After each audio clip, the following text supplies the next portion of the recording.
अब भी teaching exams जैसे सीटेट, एचटेट, यूपीटेट, रीट और DSSS जैसे एग्जाम्स की तैयारी कर रहे हैं, then let me tell you, exam में आपको ग्राफ से रिलेटेड क्वेश्चंस जरूर देखने को मिलेंगे और जैसे ही हम एग्जाम में ग्राफ्स को देखते हैं हमें कंफ्यूजन होने लगती है।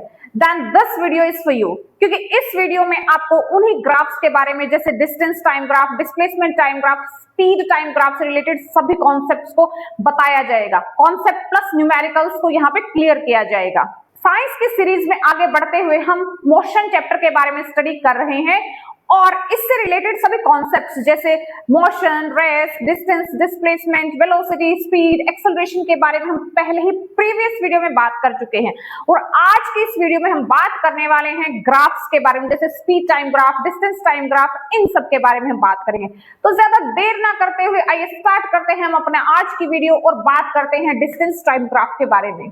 तो देखिए इस क्वेश्चन के अकॉर्डिंग हमें क्या इंफॉर्मेशन दी गई है, हमें यहाँ पर ये इंफॉर्मेशन दी गई है कि टाइम के साथ किसी भी ऑब्जेक्ट की पोजीशन क्या है। फॉर एग्जांपल किसी भी चीज को हम खड़े होकर ऑब्जर्व कर रहे हैं और जब हमने इसको ऑब्जर्व करना स्टार्ट किया तो उस टाइम वो ऑब्जेक्ट हमसे 3 मीटर दूर था, ठीक है।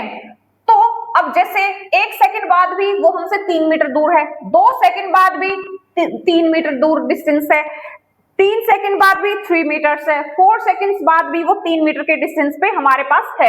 अब इसी इंफॉर्मेशन के अकॉर्डिंग क्या हमें पता लग रहा है कि हम उसको देखे जा रहे हैं और वो हमसे 3 मीटर के डिस्टेंस पे ही है। इसका मतलब क्या है कि वो जो ऑब्जेक्ट है वो मोशन में नहीं है, वो कोई भी मूवमेंट शो नहीं कर रहा है, वो अपनी पोजीशन को चेंज नहीं कर रहा है, यानी कि वो रेस्ट पे है। अगर वहां पे रेस्ट के बारे में पूछा गया है तो वो हमारा ऑप्शन करेक्ट हो जाएगा।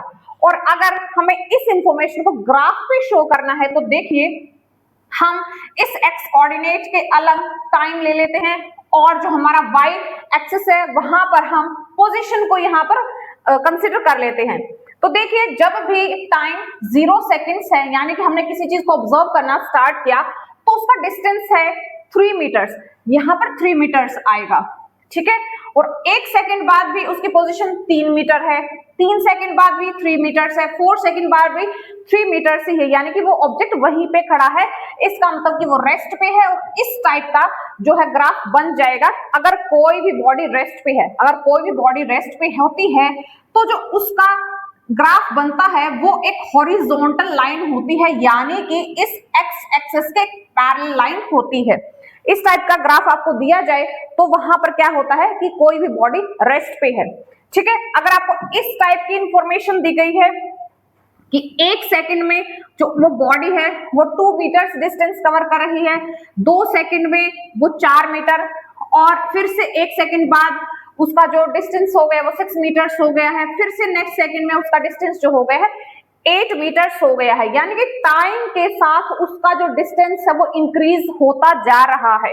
अब देखिए सेम यहाँ पर हमने इस ग्राफ के अंदर एक्स एक्सिस के अलग टाइम ले लिया है और वाई एक्सिस के अलग हमने डिस्टेंस ले लिया है।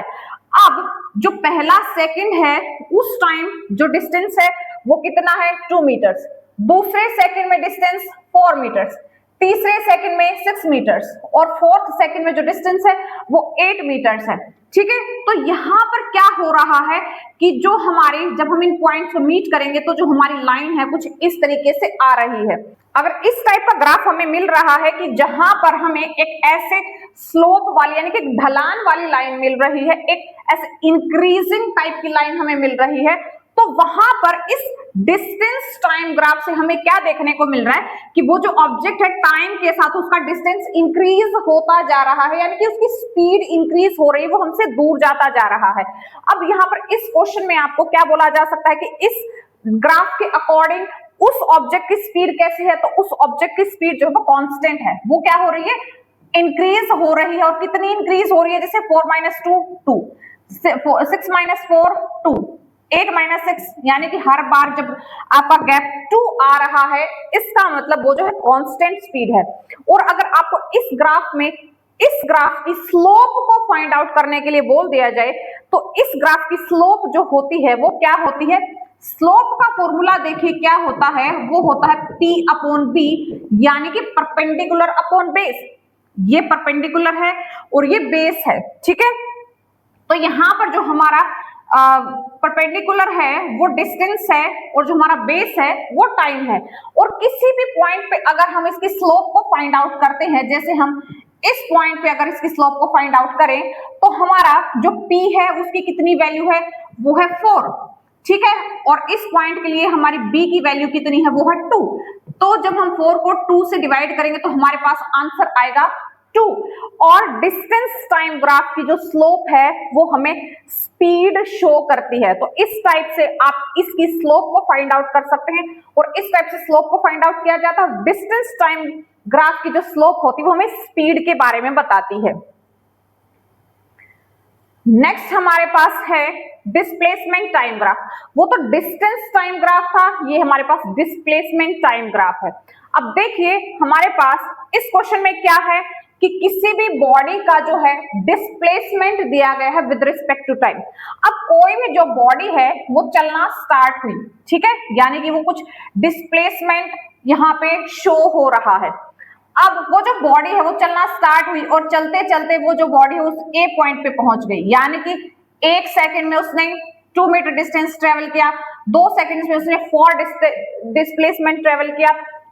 इस इंफॉर्मेशन के अकॉर्डिंग हमने ये ग्राफ ड्रॉ कर लिया है, ठीक है। और फिर वो जो ऑब्जेक्ट है उसका जो डिस्प्लेसमेंट है वो यहाँ पे डिक्रीज हो रहा है, यानी कि वो जो पॉइंट है वो जैसे ए से चलना स्टार्ट हुआ और बी तक गया और फिर बी से वो वापस ए पे आ गया है, ठीक है। कुछ इस टाइप से इंफॉर्मेशन हमें यहाँ पे मिल रही है। तो वो जो ऑब्जेक्ट है अब यहाँ पे आ चुका है। अब इसके अकॉर्डिंग क्या हो रहा है, वो जो ऑब्जेक्ट है अपनी इनिशियल पोजीशन से बैक साइड में आ रहा है, यानी कि वो जो डिस्प्लेसमेंट है आपका देखिए इस नेगेटिव डायरेक्शन में जा रहा है अकॉर्डिंग टू द इंफॉर्मेशन। जैसे इंफॉर्मेशन हमें दी गई है वैसा ही हमने यहाँ पे ग्राफ ड्रॉ कर लिया है, ठीक है। तो अब देखिए अब ये तो हमारा डिस्प्लेसमेंट है और ये हमारा टाइम है। इसी के अकॉर्डिंग हमने ये ग्राफ यहाँ पे ड्रॉ कर लिया है। अब इस ग्राफ के अकॉर्डिंग हमें अगर स्लोप निकालने के लिए बोला जाए तो स्लोप का अभी भी वही फॉर्मूला है P/B। किसी भी पॉइंट पे अगर आप स्लोप निकालेंगे तो सेम वैल्यू आपके पास आएगी। और देखिए आपके पास स्लोप निकालने का ये फॉर्मूला होता है और परपेंडिकुलर पे क्या है, डिस्प्लेसमेंट है, और हमारे पास बेस पे कौन सी वैल्यू है, टाइम है। तो जब भी डिस्प्लेसमेंट अपॉन टाइम किया जाता है तो हमारे पास वेलोसिटी आती है। इस ग्राफ की जब आप वेलोसिटी स्लोप निकालेंगे तो वो आपके पास वेलोसिटी की वैल्यू आ जाएगी। तो अब देखिए जब आप इस ग्राफ में स्लोप को फाइंड आउट कर रहे हैं तो आपके पास आप किसी भी पॉइंट पे निकालेंगे तो जैसे ये हमारा M पॉइंट है, ठीक है, हम क्या बोल रहे हैं कि हमारा P/B होता है। अब इस पॉइंट से इस पॉइंट को हम कंसीडर कर रहे हैं तो यहाँ पर P की वैल्यू क्या है, वो हमारे पास है ये 6 हमारे पास हो जाती है, ठीक है। हमारी इनिशियल पोजीशन क्या है, वो है 6 और फाइनल पोजीशन क्या है हमारी, वो है 0। तो 6 - 0 और टाइम कितना लग रहा है, वो हमें लग रही है 3 सेकेंड्स। तो देखिए अब हमारे पास स्लोप क्या हो जाएगी, वो हो जाएगी 2 मीटर पर सेकंड। किसी भी पॉइंट पे आप लेके देख लीजिए तो वो आपकी 2 मीटर पर सेकंड ही आएगी। अगर यहाँ पर क्या हो रहा है कि अगर टाइम एक्सिस के पैरेलल आपको कोई भी लाइन मिल रही है तो वो बॉडी रेस्ट पे होती है, और अगर आपको कुछ ऐसे इंक्रीजिंग स्लोप मिल रही है तो वो आपकी पॉजिटिव वेलोसिटी होती है। अगर आपको डिक्रीजिंग स्लोप ऐसे मिल रही है तो वो आपकी जो होती है नेगेटिव वेलोसिटी होती है, यानी कि जो वेलोसिटी है वो डिक्रीज हो रही है, ठीक है। अगर आपको कुछ इस टाइप से लाइन मिल जाए तो जो वो होता है वो आपको नॉन यूनिफॉर्म वेलोसिटी का ग्राफ होता है। और इस ग्राफ में भी आप देख सकते हैं कि जब टाइम आपका 0 से 3 सेकंड है तो आपकी इंक्रीजिंग वेलोसिटी है, और जब आपका टाइम 3 से 6 सेकंड्स है तो आपकी डिक्रीजिंग वेलोसिटी है, और जब आपका टाइम 6 to 8 सेकंड्स है तो उस टाइम जो आपका ग्राफ है वो बिल्कुल नेगेटिव डायरेक्शन में जा रहा है। जो बॉडी है वो नेगेटिव डायरेक्शन में जा रही है। जो स्लोप होती है डिस्प्लेसमेंट टाइम ग्राफ की वही वेलोसिटी होती है। नेक्स्ट ग्राफ हम देखते हैं हमें क्या देखने को मिलता है। तो नेक्स्ट ग्राफ है हमारा स्पीड टाइम ग्राफ। अब देखिए यहां पर क्या आपको दिया मिलेगा कि स्पीड टाइम ग्राफ जो होता है वो किसी भी ऑब्जेक्ट की कितने टाइम में कितनी स्पीड है वो शो करता है।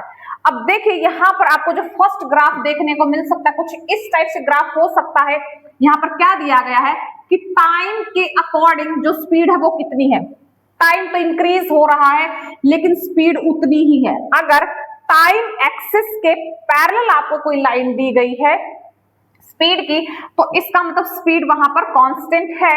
और अगर स्पीड कांस्टेंट है यानी कि आपकी जो स्पीड है वो इंक्रीज या डिक्रीज नहीं हो रही है, तो उस टाइम एक्सेलरेशन 0 होता है। तो ग्राफ देख के भी एक्सेलरेशन का पता लगाया जा सकता है, ये क्वेश्चन आपसे पूछा जा सकता है। अगर आपको इस टाइप का ग्राफ दिया गया है कि टाइम के साथ स्पीड इंक्रीज हो रही है, इसका मतलब क्या है कि एक्सेलरेशन पॉजिटिव होगा। अब ये आपकी बिल्कुल स्ट्रेट लाइन है, इसका मतलब जो स्पीड है वो बिल्कुल इक्वल टाइम में इक्वल ही इंक्रीज हो रही है, तो जो कांस्टेंट एक्सेलरेशन वहां पे आपको देखने को मिलेगा। और अगर आपको इस टाइप का ग्राफ मिल रहा है कि नेगेटिव स्लोप है, इसका मतलब स्पीड डिक्रीज हो रही है, इसका मतलब वहां पे जो एक्सेलरेशन होगा वो नेगेटिव एक्सेलरेशन होगा, यानी कि रिटार्डेशन वहां पर आपको देखने को मिलेगा। और ऐसा ग्राफ आपको कब देखने को मिल सकता है, जैसे जब कोई भी गाड़ी रोड पे चल रही है और उसके ब्रेक लगा दिए जाए तो उस टाइम उसकी वेलोसिटी डिक्रीज होती चली जाती है।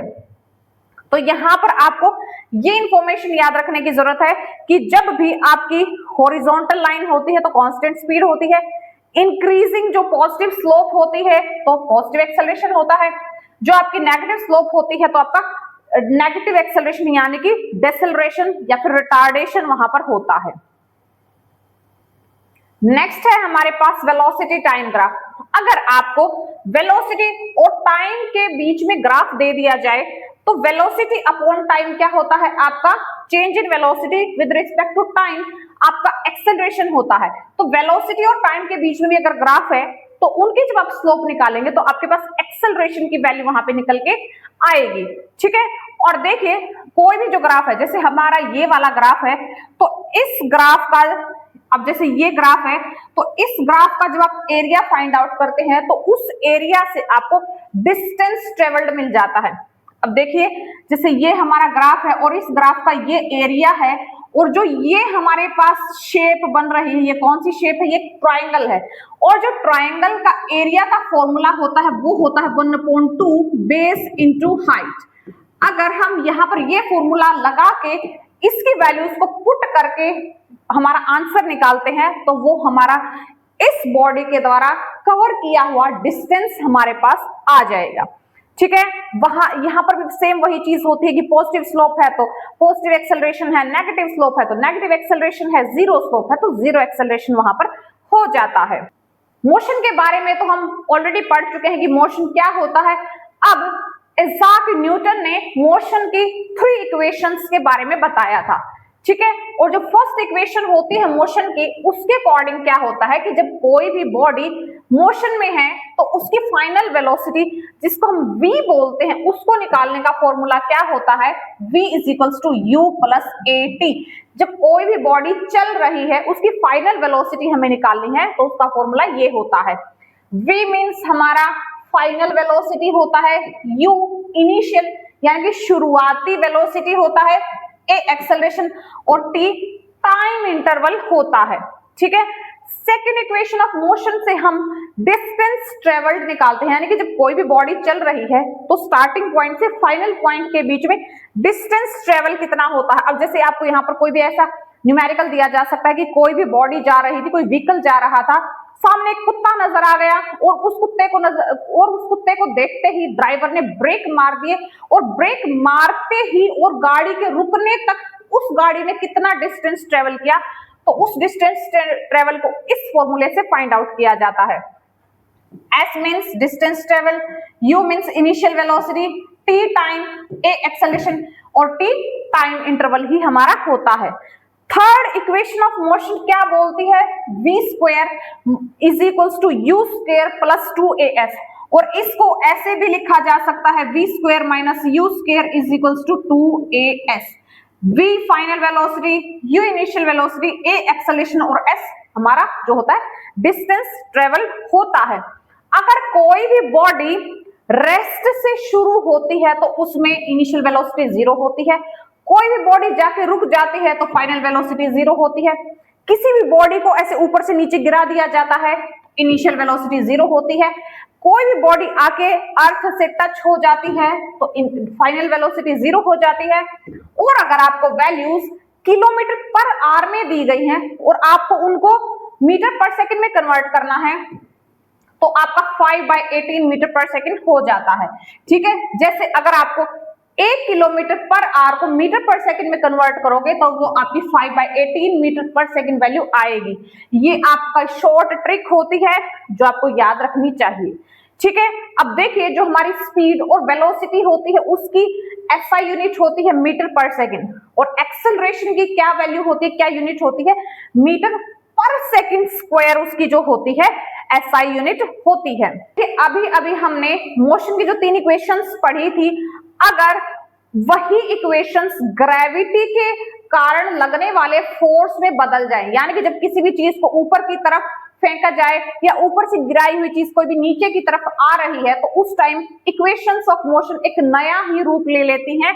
और उसमें हमारी पहली इक्वेशन होती है जब किसी भी चीज को ऊपर से नीचे की तरफ गिराया गया है तो वो जो ऑब्जेक्ट है वो ग्रेविटी के कारण नीचे आ रहा है, और ग्रेविटी के कारण नीचे आते हुए उसकी स्पीड इंक्रीज हो रही है, यानी कि वो एक्सेलरेशन में है, यानी कि जो उसका एक्सेलरेशन है वो ग्रेविटी के कारण है। तो इन तीनों इक्वेशंस में आपका जो एक्सेलरेशन a होता है वो g बन जाता है। ठीक है, तो यहाँ पर जो पहली इक्वेशन होती है वो बन जाएगी v = u + gt, v final velocity, u initial velocity, g acceleration due to gravity और t टाइम। सेकेंड इक्वेशन क्या बन जाती है, h यानी कि हाइट यानी कि distance, ut + half gt²। Third equation क्या बन जाती है, थर्ड इक्वेशन हमारी क्या बन जाती है, v² = u² + 2gh।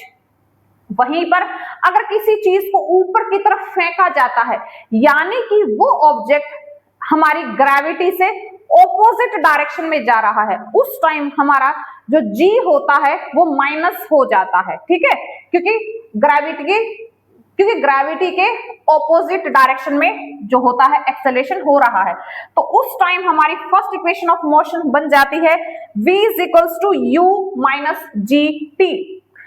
Second equation of motion बन जाती है h = ut - half gt²।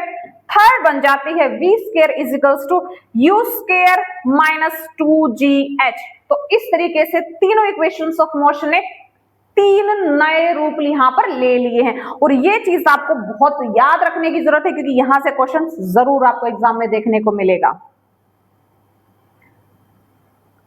Next हमारे पास टॉपिक है यूनिफॉर्म सर्कुलर मोशन। अब देखिए जब भी कोई ऑब्जेक्ट सर्कुलर मोशन में घूम रहा है और कांस्टेंट स्पीड के साथ घूम रहा है, जब भी कांस्टेंट स्पीड होती है तो वहां पर हम क्या बोलते हैं कि जो एक्सेलरेशन है वो एक्सेलरेशन 0 है। लेकिन जब भी कोई सर्कुलर मोशन होता है, चाहे स्पीड कांस्टेंट ही क्यों ना हो, उसको एक्सेलरेटेड मोशन बोला जाता है। अब उसको एक्सेलरेशन क्यों बोला जाता है, अगर किसी भी ऑब्जेक्ट की स्पीड कांस्टेंट है लेकिन उस टाइम उसकी डायरेक्शन चेंज हो रही है तो उसको एक्सेलरेटेड मोशन बोला जाता है। और सेम चीज यहां पर भी अप्लाई हो रही है, जब भी कोई ऑब्जेक्ट सर्कुलर मोशन में होता है चाहे उसकी स्पीड कांस्टेंट ही क्यों ना हो, तो हर पॉइंट पे उसकी डायरेक्शन चेंज होती है। अब सर्कुलर मोशन में उसकी डायरेक्शन को कैसे फाइंड आउट किया जाता है, ये भी क्वेश्चन आता है। जैसे सर्कल के किसी भी पॉइंट पे जब वो ऑब्जेक्ट होता है तो उस सर्कल के टेंजेंट के अकॉर्डिंग ही उस ऑब्जेक्ट की डायरेक्शन को हम मानते हैं। अब जैसे इस पॉइंट पे इस सर्कल का टेंजेंट ये है, इस पॉइंट पे ये है, इस पॉइंट पे ये टेंजेंट है, और जो डायरेक्शन होती है वो टेंजेंट के अकॉर्डिंग ही होती है। जिस डायरेक्शन में टेंजेंट होता है उसी डायरेक्शन में उस ऑब्जेक्ट की डायरेक्शन वहां पे पाई जाती है। तो ये तो हो गया एक्सेलरेशन के बारे में कि एक्सेलरेटेड मोशन होता है। और अगर इसी सर्कुलर मोशन में वो बॉडी जो है घूम रही है और उसकी वेलोसिटी को फाइंड आउट करने के लिए हमें बोल दिया जाए तो उसकी वेलोसिटी क्या होगी, वो होती है हमारे पास डिस्प्लेसमेंट अपॉन टाइम टेकन, यानी कि जो स्पीड है वो क्या हो जाएगी, डिस्टेंस बाय टाइम टेकन। अब मान लीजिए कोई भी जो ऑब्जेक्ट है वो यहां से चला और यहीं पे आ गया है, तो हमारा सरकमफ्रेंस के जितना ही उस बॉडी ने डिस्टेंस ट्रेवल किया है, और सरकमफ्रेंस क्या होता है सर्कल का, वो होता है 2πr, और t यानी कि डिस्प्लेसमेंट ट्रेवल। तो वेलोसिटी या स्पीड का फॉर्मूला क्या हो जाएगा, 2πr अपॉन t। r क्या होता है, रेडियस ऑफ द सर्कल होता है। ठीक है, स्पीड कांस्टेंट है, तब भी इसको एक्सेलरेटेड मोशन बोला जाता है। क्यों बोला जाता है वो हमने देख लिया है। ठीक है, जैसे सन के चारों तरफ अर्थ घूमती है या फिर अर्थ के चारों तरफ उसके सैटेलाइट्स घूमते हैं, ये हमारे एक्सेलरेटेड मोशन होते हैं और ये हमारा यूनिफॉर्म सर्कुलर मोशन भी कहलाता है। तो इस तरीके से ये हमारा चैप्टर कंप्लीट हो जाता है। ग्राफ्स के बारे में हमारी जो इंफॉर्मेशन वो कंप्लीट हो जाती है। आई होप ये वीडियो आपके लिए बहुत ही बेनिफिशियल प्रूफ होगी। Thanks for watching.